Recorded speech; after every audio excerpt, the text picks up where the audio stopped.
So dear students, मैं screen share करता हूँ आपके साथ कि हम डायग्रामेटिक रिप्रेजेंटेशन, आज का हमारा टॉपिक है कि ग्राफिक रिप्रेजेंटेशन। कल के लेक्चर में आप लोगों ने सीखा था कि हम हिस्टोग्राम कैसे बनाते हैं। तो सॉरी, आपने से सीखा था कि एक डेटा को, रॉ डेटा को हम फ्रीक्वेंसी डिस्ट्रीब्यूशन में कैसे लेके आते हैं। तो आज के लेक्चर में हम फ्रीक्वेंसी टेबल्स बनाना सीख चुके हैं। आपने उम्मीद है कि वो सारे लेक्चर्स पढ़े होंगे। तो आज हम ये देखेंगे कि उस फ्रीक्वेंसी टेबल को, फ्रीक्वेंसी डिस्ट्रीब्यूशन को ग्राफ्स में कैसे कन्वर्ट करते हैं। तो बेसिकली हम ये आगे जाके देखेंगे। आज कोशिश करूंगा कि इन 2 सेशंस में मैं आपको 3 ग्राफ्स बनाना सिखा दूं। हिस्टोग्राम है, बार चार्ट है और पाई चार्ट है। तो इसमें हम अभी जाके देखते हैं कि हिस्टोग्राम क्या होती है। सबसे पहले किसी चीज़ की इम्पोर्टेंस बड़ी ज़रूरी है कि ग्राफिकल डेटा हम क्यों बनाना चाहते हैं। तो ग्राफ्स एक्चुअली आपके सारे डेटा की पिक्चर्स एक लम्हे में क्लियर कर देते हैं। मिसाल के तौर पर 100 स्टूडेंट्स हैं, स्टूडेंट्स को देखा हमने फ्रीक्वेंसी डिस्ट्रीब्यूशन बनाई। तो फ्रीक्वेंसी डिस्ट्रीब्यूशन हमें 100 स्टूडेंट्स को समझने में बड़ी आसानी मुहैया करती है। तो ये उससे भी क्विक और रैपिड वे है टू जज all the data in a quick time. मिसाल तो मैंने आपको एग्जांपल भी दी थी स्टैट्स के शुरू के लेक्चर में कि अगर क्रिकेट मैच हो रहा है और एक बंदा आके देखता है आफ्टर 20 ओवर्स का मैच हो चुका है, उसको भी नहीं पता कि पीछे क्या हुआ, किस तरह ये खेले, क्या रन रेट था। तो वो फौरन ये चेक करता है कि ऐसा हुआ है कि वो हिस्टोग्राम आ जाती है सामने। हिस्टोग्राम को इतना देखता है, सारा कुछ उसके सामने क्लियर हो जाता है कि पिछले 20 ओवर्स में क्या हुआ, किस ओवर में ज़्यादा रन बने, किस में विकेट्स ओवर्स में गिरी इनकी, और किस तरह ये रन रेट्स इनका चलता जा रहा है। तो पूरे क्रिकेट मैच का समरी उसके फौरन 1 मिनट में सब 2 घंटे की परफॉर्मेंस समझ लग जाती है। तो ये क्रिकेट मैच था। अब देखें कि इसी तरह आपकी मंथली परफॉर्मेंस किसी भी एम्प्लॉय की, स्टूडेंट्स की परफॉर्मेंस एंड ऑर्गेनाइजेशंस की परफॉर्मेंस, ये जब हम हिस्टोग्राम या डेटा को ग्राफिकली रिप्रेजेंट करते हैं तो ये फौरन हमें विद इन इंस्टेंट्स पता चल जाती हैं और इस पर डिस्कशन हो सकती हैं। Anyways, I am going to start the histogram. तो हिस्टोग्राम शुरू करने से पहले आपने याद रखना है कि डेटा 2 तरह का होता है। कीप इट इन माइंड, 2 तरह का डेटा होता है। The one is discrete, other one is continuous. बल्कि बेहतर है कि आप इसमें एक और भी शामिल कर लें, उसको हम कहते हैं क्वालिटेटिव डेटा या कैटेगोरिकल डेटा। तो डेटा की टाइप्स 3 है, बेशक अपने आप नोट्स पे लिख लेना। One is continuous, other one is discrete, other third one is categorical. मैं अभी 1 बाय 1 तीनों समझा देता हूँ आपको। डिस्क्रीट डेटा ऐसा डेटा जो हमें काउंटिंग से मिलता है और इसकी वैल्यूज हमेशा होल नंबर होती हैं। जैसे आपके जेब में कितने रुपए पड़े हुए हैं, तो आपका जवाब एक नंबर आएगा। मैं मुख्तलिफ स्टूडेंट्स से पूछता पता कर दूंगा, आप आपके जेब में कितने पैसे हैं, आपकी जेब में कितने पैसे हैं, आपकी जेब में कितने पैसे हैं, मेरे पास डेटा आ जाएगा। लेकिन डेटा होल नंबर पे होगा, नंबर्स पे होगा। तो ये डेटा डिस्क्रीट डेटा है। अब देखें, मैं दूसरी एग्जांपल देता हूँ आपको। मैं कहता हूँ हाँ जी, पहले स्टूडेंट से आपके घर में कितने फैमिली पर्सन हैं, दूसरे स्टूडेंट से कहता हूँ आपके घर में कितने फैमिली पर्सन है, तीसरे से कहता हूँ कितने फैमिली पर्सन है। मेरे पास डेटा आ जाएगा, लेकिन डेटा डेफिनेटली काउंटिंग से आया।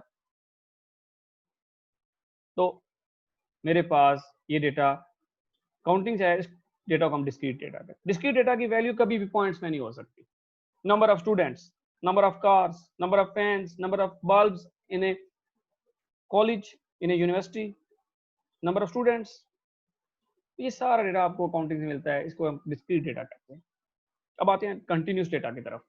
कंटिन्यूस डेटा ऐसा डेटा होता है जो मेजरमेंट से मिलता है। हाइट्स, वेट, ये ऐसी चीजें हैं जो आपको मेजरमेंट करनी पड़ती हैं। प्रेशर, टेम्परेचर, तो ये आपको मेजरमेंट से हासिल होता है, इनकी वैल्यूज पॉइंट्स में आ सकती हैं, बल्कि ज़्यादा पॉइंट्स में ही होती हैं। तो ये कंटिन्यूस डेटा होता है, ये जंप नहीं करता। तीसरा है क्वालिटेटिव डेटा, कि ऐसा डेटा जो मैं क्वालिटी की बुनियाद पे करता हूँ। जैसे आप लोग सारे स्टूडेंट्स हैं, आप कुछ प्रमोट हो गए अगले सेमेस्टर में और कुछ नहीं होंगे, तो प्रमोट और नॉट प्रमोट ये क्वालिटीज होगी। तो फिर इंटेलिजेंसी क्वालिटी है, ऑनेस्टी, कितने स्टूडेंट्स यहाँ पे जो ऑनेस्ट हैं, इंटेलिजेंट हैं। तो जो क्वालिटी के ऊपर डेटा इकट्ठा किया जाता है उसको हम कैटेगोरिकल डेटा या क्वालिटेटिव डेटा कहते हैं। इसकी कौन साल दे दूं, मैं किसी स्टूडेंट को कहूँ भाई रोड पे बैठ जाओ, मुझे बताओ कि 1 घंटे में रेड कलर की कार कितनी गई, ब्लू कलर की कितनी गई, येलो कलर कितनी गई। अब वो जब वो चार्ट बना के लाएगा, एक तरफ रेड, ब्लू, येलो, वाइट और राइट हैंड साइड में नंबर होगा, 5 गई, 10 गई, 15 गई। तो ये डेटा भी हो सकता है, इसको हम क्वालिटेटिव डेटा कहते हैं या कैटेगोरिकल डेटा कहते हैं। 3 तरह के डेटा हैं। हिस्टोग्राम याद रखिएगा, अपने जहन में बिठा लें, सिर्फ कंटिन्यूस डेटा की बनेगी। अंडरस्टैंड, सिर्फ कंटिन्यूस डेटा की बनेगी। इसलिए मैंने स्टार्टिंग में लिख दिया था कि बात चल जाए, notice that data we were dealing with is continuous, a measurement can take any value, values are not restricted to whole numbers. अब ये साथ मैंने एक्सप्लेन कर दिया, कंटिन्यूस वैल्यूज वो होती हैं जो होल नंबर्स ना हो, नंबर्स मतलब होल नंबर्स भी हो सकती हैं। ये लिखा है are not restricted to whole numbers. 2, 2.5 ये कंटिन्यूस है, 2.6 कंटिन्यूस है। जो रिस्ट्रिक्ट हो जाए सिर्फ होल नंबर पे, वो डिस्क्रीट हो जाएगा। When we are using continuous data, we normally represent frequency distributions pictorially by means of histogram. तो जब कभी भी हमारे पास continuous data होता है, उसके जो हम pictorial description करते हैं, उसके लिए histogram यूज की जाती है। तो ये बात क्लियर हो चुकी हम सबको कि हिस्टोग्राम सिर्फ और सिर्फ कंटिन्यूस डेटा की बनेगी। अब हिस्टोग्राम जब बनाने से पहले, अब ग्राफ जब भी पता है आपको प्लॉट करते हैं, तो एक हॉरिजॉन्टल लाइन खींचते हैं, एक वर्टिकल लाइन खींचते हैं। तो एक हॉरिजॉन्टल एक्सिस होगा और एक वर्टिकल एक्सिस होगा। क्लास इंटरवल्स को आपने हॉरिजॉन्टल एक्सिस पे रखना है और फ्रीक्वेंसीज को आपने वर्टिकल एक्सिस पे रखना है। तो सबसे पहले, क्योंकि फ्रीक्वेंसी डिस्ट्रीब्यूशन दो ही चीजें होती हैं, दो कॉलम से ना, कल हम जो फ्रीक्वेंसी बनाई थी, एक तरफ क्लास इंटरवल था, दूसरी तरफ फ्रीक्वेंसीज थी।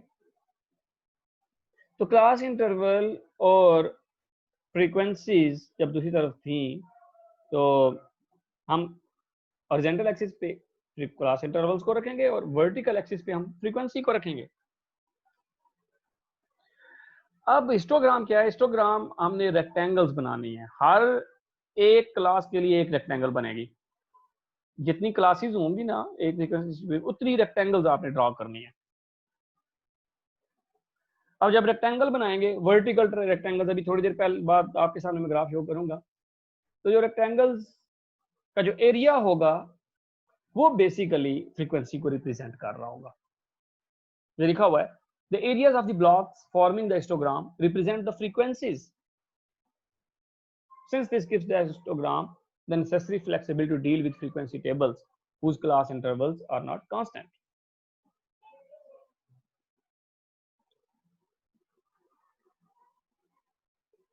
जिसमें क्लास इंटरवल्स, ये आपको पता है कि क्लास इंटरवल लाजमी नहीं कांस्टेंट हो।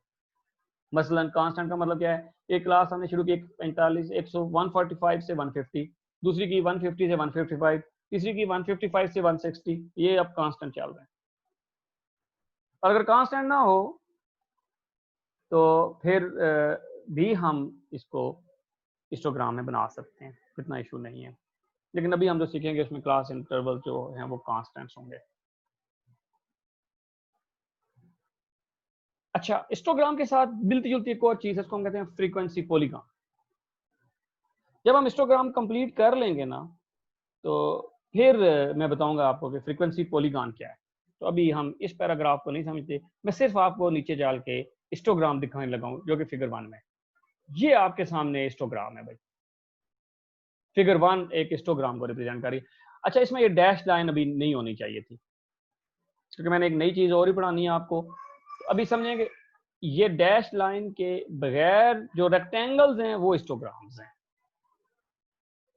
अब हिस्टोग्राम क्या है? ये रेक्टेंगल्स हैं। अब इंटरेस्टिंग बात कहूँ, जो पिछले लेक्चर में आपने फ्रीक्वेंसी टेबल देखा था, हाइट्स ऑफ 30 स्टूडेंट्स, तो ये उसी डेटा की हिस्टोग्राम बनी हुई है। अगर आपको याद हो तो आपने प्रीवियस लेक्चर देखना है जाके, जो पहली क्लास थी उसका स्टार्टिंग पॉइंट हमने बनाया था 149.5 और लास्ट जो अपर लिमिट थी वो 154.5 थी। अब इसकी जो फ्रीक्वेंसी है वो थी 2। तो मैंने देखें एक रेक्टेंगल बनाई है, ये जो 2 से शुरू हुई है एक साइड, ये देखें इस साइड की भी हाइट 2, इस साइड की भी हाइट, और ये जो हाइट होगी ये 149.5 से 154.5 तक होगी। तो ये एक ब्लॉक, इसको ब्लॉक भी कह दें तब भी सही है। तो मैथमेटिक्स में इसका नाम है रेक्टेंगल, दिस इज रेक्टेंगल। तो ये एक ब्लॉक ऐसे बना है। मैं रिपीट करता हूँ अगर आपको समझ नहीं आया। इसकी फ्रीक्वेंसी 2 थी, तो देखें सबसे पहले हमने लेबलिंग, चले मैं लेबलिंग भी बता देता हूँ आपको। हॉरिजॉन्टल एक्सिस में क्लास इंटरवल्स हैं, वर्टिकल एक्सिस में फ्रीक्वेंसी है। तो ये देखें मैंने पहली वैल्यू की 149.5, 154.5, 159.5, 164.5, 169.5, ये सारी वैल्यूज मैंने लेबल कर दी। और उधर आपकी जो फ्रीक्वेंसी थी वो मैक्सिमम फ्रीक्वेंसी मेरे ख्याल में 7 और 8 थी, तो मैंने इसलिए उसकी लेबलिंग 0, 2, 4, 6, 8 कर दी। तो आपने लेबलिंग ऐसी करनी है कि आपकी जो फ्रीक्वेंसी है वो इस रेंज के अंदर आए और जो क्लास हाइट से हो जाए। तो स्टार्टिंग आप फर्स्ट क्लास की जो लोअर क्लास लिमिट होगी उसे स्टार्ट करेंगे, और जो एंडिंग होगी वो आपका लास्ट वाली वैल्यू होगी। जैसे देखें यहाँ 184.5 है, ये पहली क्लास की फ्रीक्वेंसी 2 थी तो एक रेक्टेंगल बनी। अगली की 0 थी तो हमें ब्लॉक बनाने की जरूरत नहीं पड़ी। उसे अगली की आई थिंक 4 थी, तो हमने यहाँ पे ये 4 हाइट की एक रेक्टेंगल बना दी। उससे अगली की 7 थी, तो ये 7 की हमने एक रेक्टेंगल बनाई। अब ये गौर करें, यहाँ पे इस रेक्टेंगल और इस रेक्टेंगल की ये साइड सेम है, इसे कहते हैं इन adjacent rectangles. Rectangles having one side as a common. क्यों कॉमन हुई है? क्योंकि आपको पता है कि ये 164.5 इस क्लास का भी हिस्सा है, पिछली क्लास की अपर लिमिट और नेक्स्ट क्लास की लोअर लिमिट थी। इस वजह से ये पॉइंट जो है दोनों रेक्टेंगल्स में इंक्लूड होगा। आगे अब चलें तो 169.5 ये भी देखें, ऐसे ही दोनों साइड्स में ये शामिल है। तो अब ये रेक्टेंगल 4 तक थी, ये 164.5 से स्टार्ट होती होती 7 थी, 7 तक ब्लॉक बना और फिर ये 169.5 तक एक ब्लॉक बनाया हमने। फिर इस तरह हमने अगला ब्लॉक बनाया, अगला ब्लॉक बनाया, next. I hope you are getting the point. तो अभी डैश लाइन को आप छोड़ दें, ये हिस्टोग्राम हमने बनाई है। अभी एग्जांपल एक और करूंगा, मैं एक और एग्जांपल में भी आपको हिस्टोग्राम दोबारा बनाना सिखाऊंगा। अगर आप थोड़ा गौर करें, अब इस डैश लाइन को समझते हैं। ये एक तरह की कर्व है, इसको हम कहते हैं फ्रीक्वेंसी पॉलीगॉन। ये लिखा हुआ है फ्रीक्वेंसी पॉलीगॉन। ये कैसे मिलती है, ये कैसे बनती है? एक तो आप सारे गौर करें, इसकी स्टार्टिंग है यहां से, मतलब ये स्टार्ट हुई है ब्लॉक के टॉप से। पहली बात तो ये टॉप वाली साइड को टच कर रही है, और फिर इसमें ये इस सेंट्रल पॉइंट पे है, मिडल पॉइंट पे हमने इसको टच किया है, यहां से स्टार्ट किया है, आप ये भी कह सकते हैं। यहां से स्टार्ट लेती अब ये पहले ब्लॉक से चलती हुई अगले ब्लॉक पे जाएगी। अब अगला ब्लॉक था ही नहीं, तो ये हॉरिजॉन्टल एक्सिस को टच किया इसने। तो ये समझ लें कि एक लाइन हमने खींची, फिर यहाँ से दूसरी लाइन खींची, ये दूसरी लाइन यहाँ तक होगी, इस ब्लॉक से चलती हुई अगले ब्लॉक की जो ऊंची वाली टॉप वाली साइड है उस तक, और उसके सेंटर तक टच करानी, ये होगी।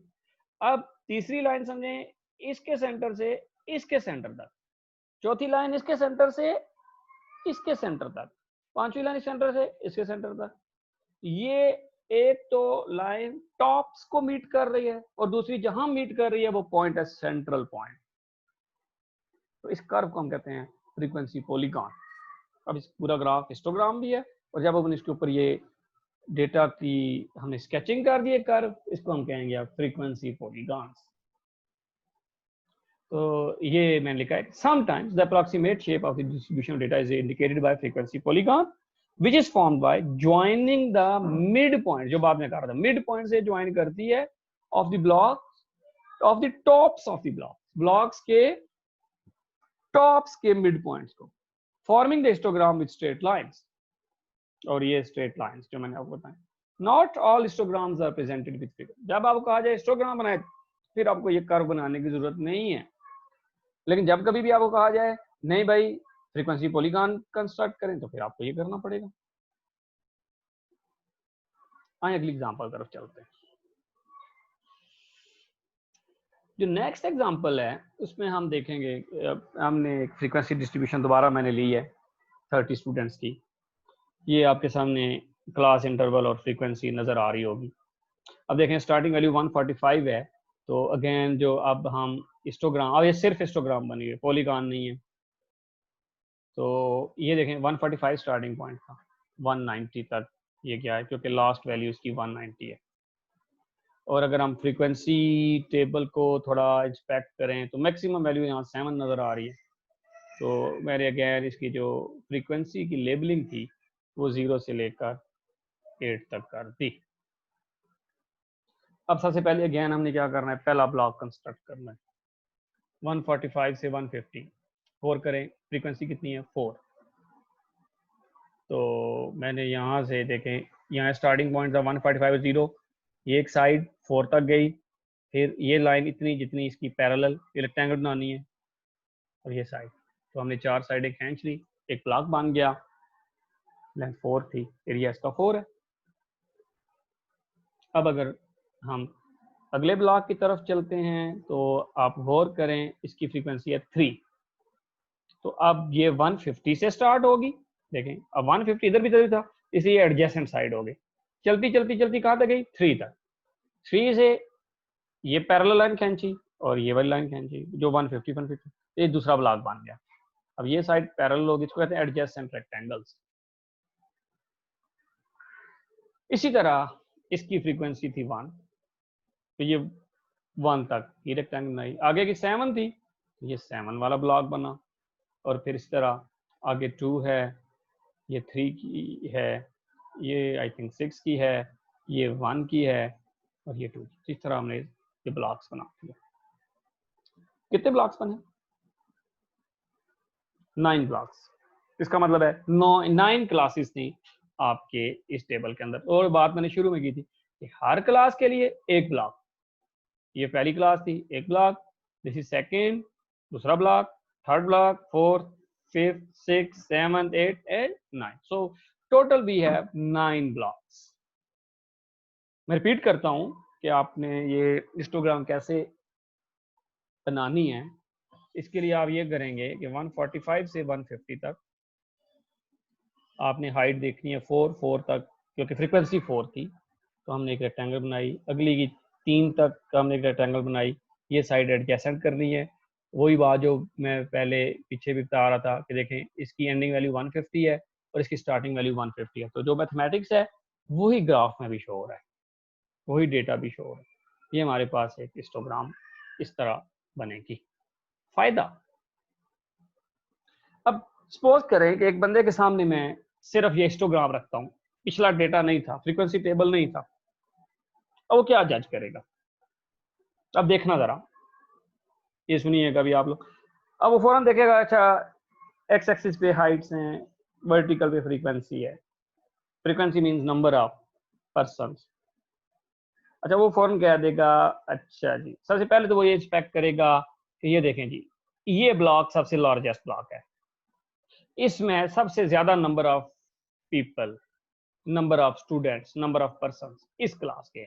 मतलब कहने का ये है कि अगर ये क्लास का डेटा था वो फौरन समझाएगा कि ज्यादा जो स्टूडेंट्स हैं 7 इनफैक्ट जिनकी हाइट 160 से 165 सेंटीमीटर है, वो फौरन जज कर जाएगा इसको देखते हो।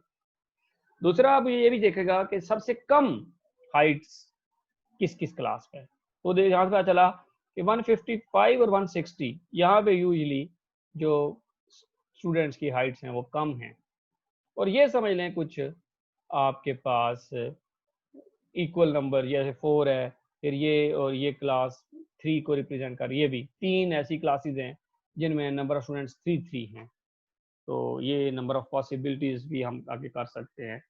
इसी तरह डेटा प्रिडिक्ट होता है। तो फौरन उसे पता चल गया कि 30 स्टूडेंट्स का डेटा, उसे समझ लें विद इन 1 मिनट उसके समय सारा डेटा आ गया, कितने डेटा कितनी हाइट्स वाले हैं, कितने स्टूडेंट्स कितनी हाइट्स वाले हैं, वो एक इंस्पेक्शन से देख सकता है। तो यही फायदा होता है पिक्चोरियल का, ये आपका टाइम सेव करती है।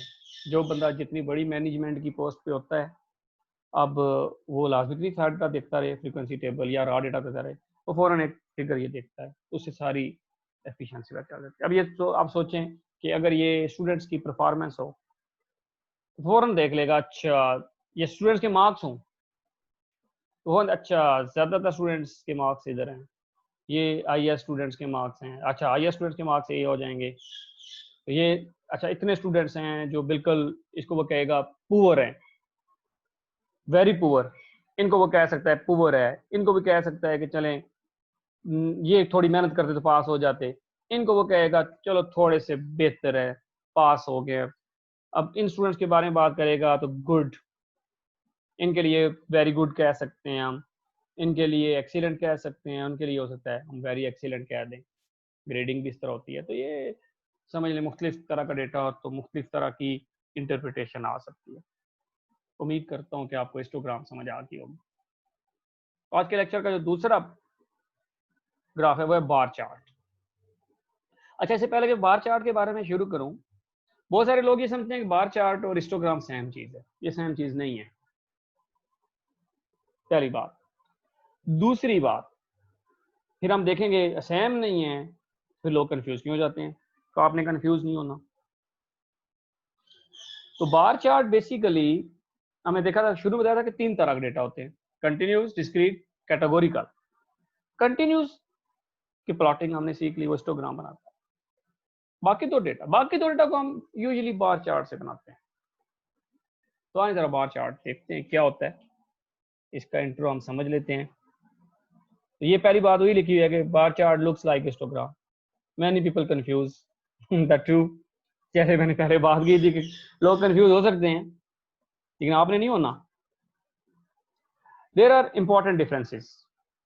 क्या है वही बात, the bar chart is usually used to represent discrete और कैटेगोरिकल डेटा। बार चार्ट जो है वो डिस्क्रीट या कैटेगोरिकल डेटा को रिप्रेजेंट करता है। पहला डिफरेंस मैंने कहा था, histogram continuous data, bar chart for the discrete for the qualitative.